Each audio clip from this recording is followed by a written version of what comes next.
How great is our God? Sing with me, how great is our God? Oh, we sing, how great, how great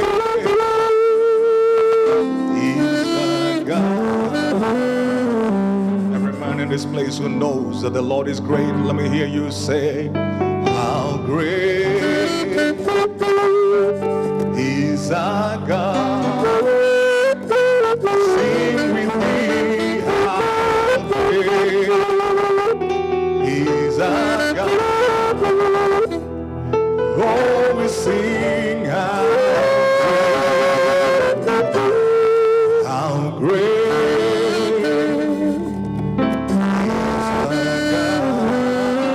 Don't be ashamed of this place. Lift your hand and say, how great is our God. Let me hear you say, how great is our God. Sing with me, how great is our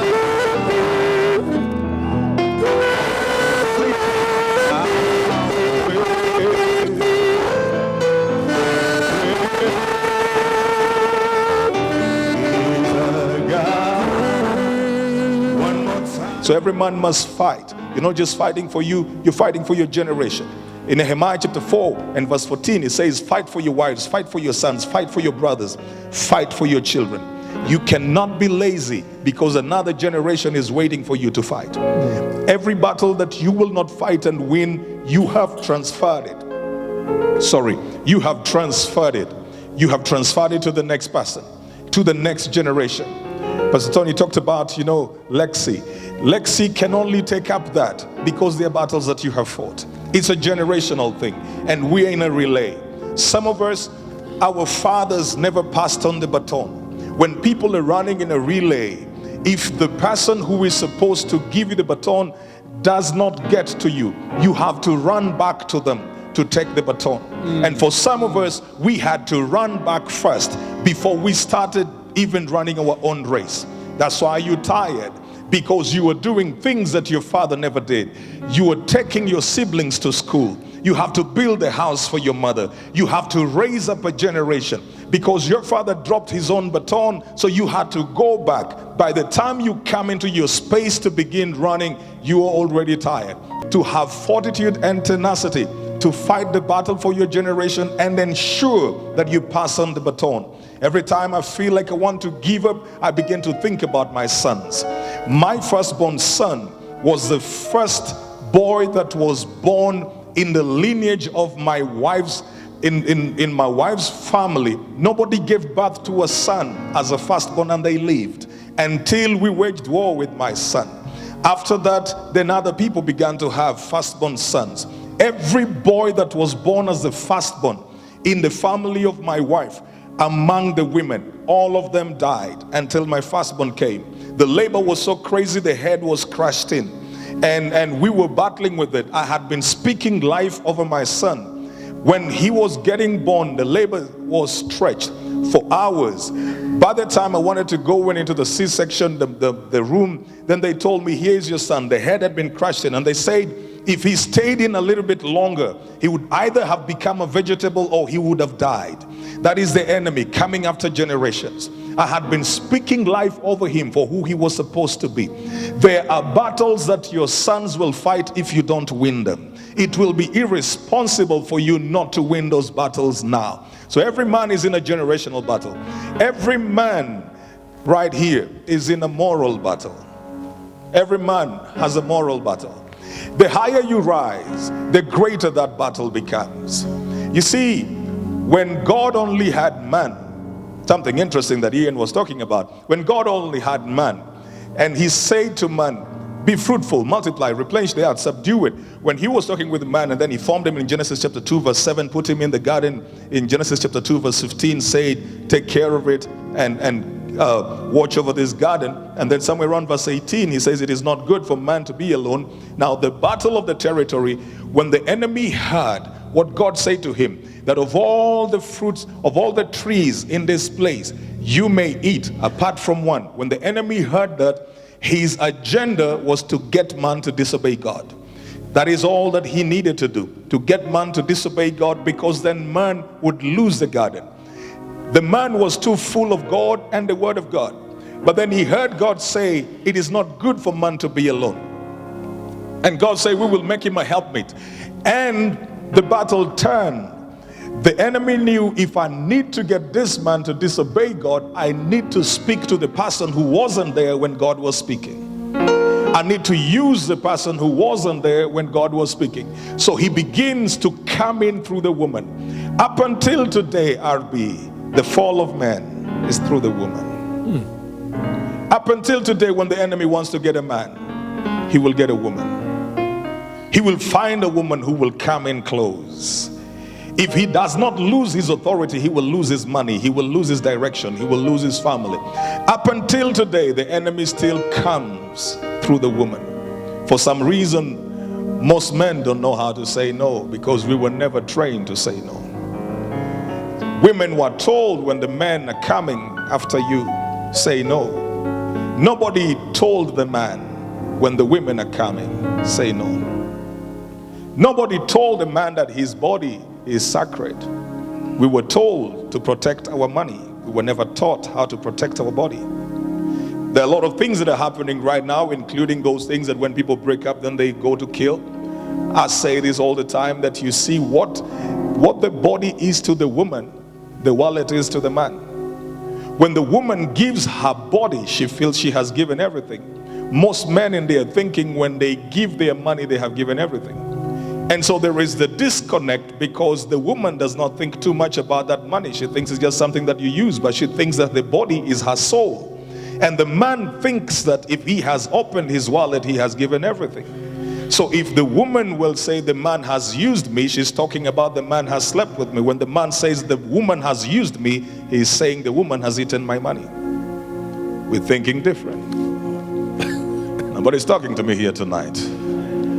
Nobody's talking to me here tonight. You see, we were not taught that our bodies were anything. That's why you can leave this place and get around the corner over there and relieve yourself. You really don't bother. For a woman, it's got to be something that is secret and private, you know.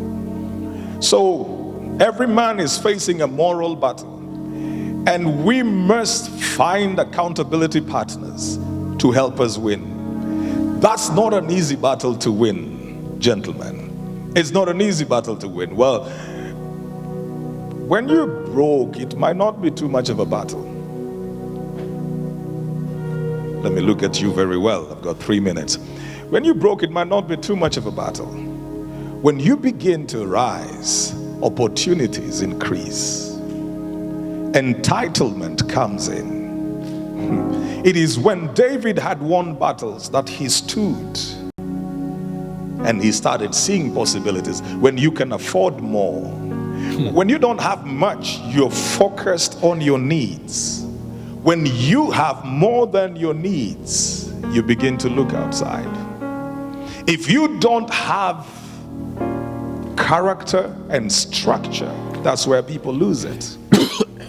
That's why Luke chapter 12 verse 15, which is what I thought I would come and talk about today. Jesus said, a man's life does not consist of the things that he has.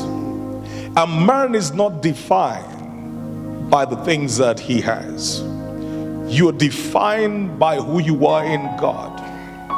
It's not what you drive, it's not what you wear, it's not how you look, it's not what you have attained, it's who you are.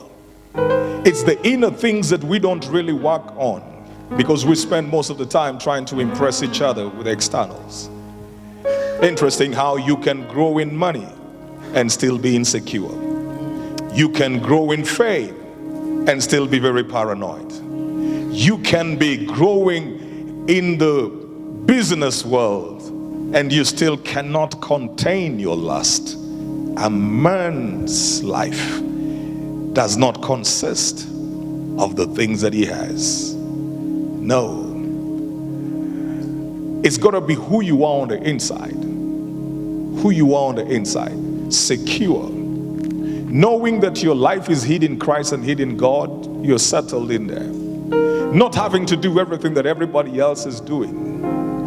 Not having to go everywhere. Not needing validation everywhere. No. Your life must find stability right there in God. So I've talked about the spiritual, I've talked about the generational, I've talked about the moral. Let me just drop two very quickly because my time is up. I will talk about the financial battle. I will talk about it. Whether we like it or not, every man is fighting the battle of finances.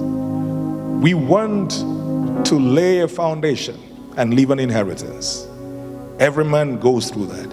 In fact, that is where most of the cases of depression come in.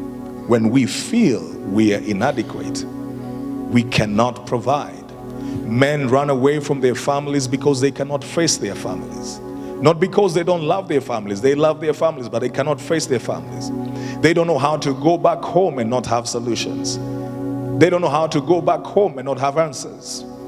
They don't know how to be there and listen to a wife who would say, do something or be a man. There are few people who have good wives, but a lot of men will tell you, when they don't bring the bread, the story is different.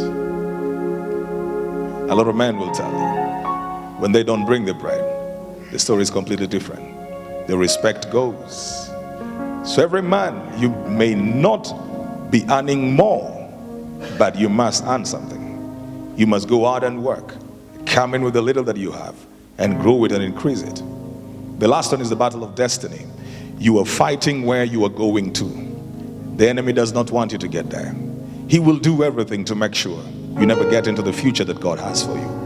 So he will bring everything along your path to make you stop focusing on where you're going and just stay at the place where you are. Kindly rise on your feet.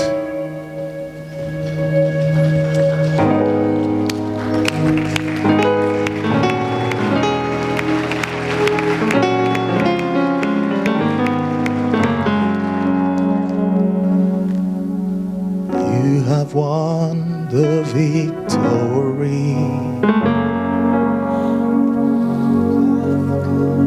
Death could not hold you down. You were the risen King, seated in majesty. You were the risen King. Father God, I pray tonight, strengthen us with might in the inner man by your Spirit. Strengthen each one of us with might in the inner man by your Spirit. For we know not what we ought to pray, but the Holy Spirit helps us with our infirmities. I pray that there be a fresh breath of the Holy Ghost upon your sons. Let the wind of the Spirit blow, breathe, lift up burdens, fill up hearts, refresh minds, renew minds and restore souls, bring back the joy of salvation. Teach the fingers to fight. Make the feet of the hind. Cause your people to walk upon their high places. Pray against every spirit of discouragement in this house. Every spirit of discouragement and depression, I pray against you right now. God, I pray, lift up every man in this place. Samuel said to Saul, when you leave this place, you shall be turned into another man. I pray, turn somebody into another man. Turn somebody into another man. Turn somebody into another man here. I pray, let every fear go and turn somebody into another man in this house. They will walk in boldness, in faith, in favor, in wisdom, in grace, in knowledge. They will walk in leadership. Somebody out here will go back and give direction to their family. Somebody will go back and take responsibility. Somebody will go back and begin to do something with their lives and their gift. Somebody will make decisions that are bold. Turn around somebody in this place into another man. I thank you and I bless you. I give you glory. In the name of Jesus. The books will be out there. The Lord bless you.